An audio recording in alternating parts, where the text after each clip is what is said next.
पुढची बातमी पाहूयात। नसरापूरमधील 4 वर्षांच्या मुलीवरील अत्याचार प्रकरणी एक नवीन अपडेट आता समोर येते।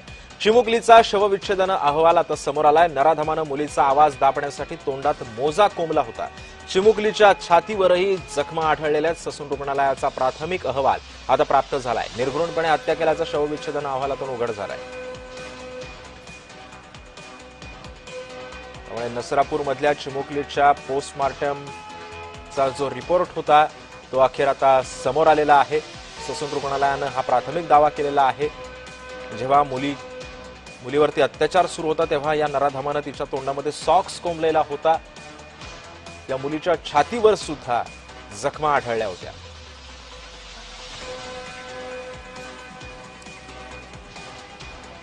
आणि या संदर्भामध्ये अधिक माहिती जाणून घेऊयात। माझा सहकारी प्रीतम पुरोहित पुण्याहून आपल्यासोबत आता सध्या जोडला गेलेला आहे।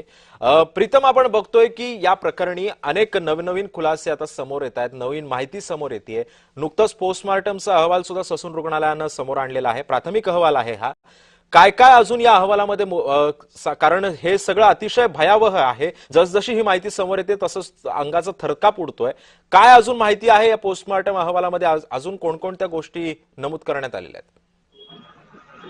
खरं तर सिद्धेश, ही घटना अत्यंत क्रूरदायक आणि वेदनादायक आहे। आता त्या घटनेला होऊन 5 दिवस झालेले आहेत आणि आज पोस्टमार्टमचा रिपोर्ट किंवा शवविच्छेदनाचा रिपोर्ट जेव्हा समोर आला त्या रिपोर्ट अत्यंत धक्कादायक जे आहे ते खुलासे करण्यात आले। त्या मुलीच्या तोंडामध्ये जो आहे तो मोजा करण्यात आला होता आणि अंगावरती बारीक असे वळ दिसून दिले होते। तिने पांढऱ्या रंगाचा जो आहे तो क्रॉस घातला होता। मात्र ह्याच्यामध्ये हा माणसाची, या आरोपीची, नराधमाची विकृती किती खालसा करायला गेलेली आहे आणि हा मानसिक रोगी की काय, आता याचा देखील पुणे पोलीस आणि एक पथक हे तपास करत आहे। कारण ज्या पद्धतीने तिची निर्घृण हत्या केली, आवाज होऊ नये म्हणून तिच्या तोंडामध्ये जो आहे सॉफ्ट असा गोळा करून ठेवला, जेणेकरून तिचा जीव जावा। इतक्या प्रकारच्या भीषण प्रकारे, इतक्या क्रूर प्रकारे तिला जे आहे त्यांनी ठार मारलेला आहे अत्याचार करून। त्याच्यामुळे त्याला फाशीची शिक्षा झाली पाहिजे ही समाजाकडून आणि सर्व स्तरातून जी मागणी होती आहे ती अत्यंत रास्त आहे।